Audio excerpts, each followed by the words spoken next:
Kumusta guys? Welcome back to my channel.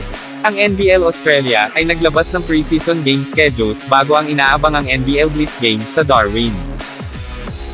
Isa sa mga koponan na maglalaban ay ang team ni Kai Sotto na Adelaide 36ers at Perth Wildcats. Ang unang game ay gaganapin sa Eaton Recreation Center sa September 9, Friday, at 6:30 PM dito sa Pilipinas.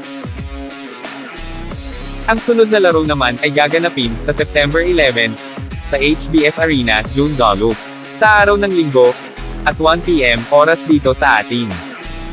Makakabanggaan ulit ni Kai Sotto ang sentro ng Perth Wildcats na si Majok Majok. Makakaharap din ulit ni Kai Sotto ang ngayon ay player na ng Cleveland Cavaliers via draft and stash na si Luke Travers.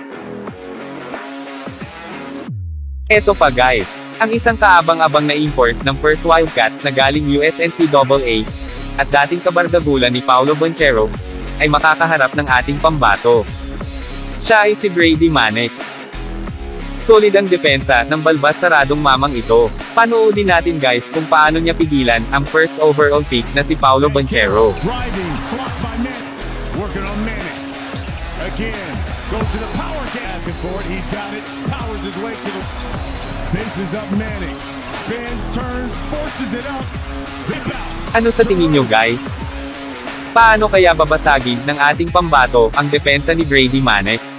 Kung magkataon na magtapat sila, comment down below.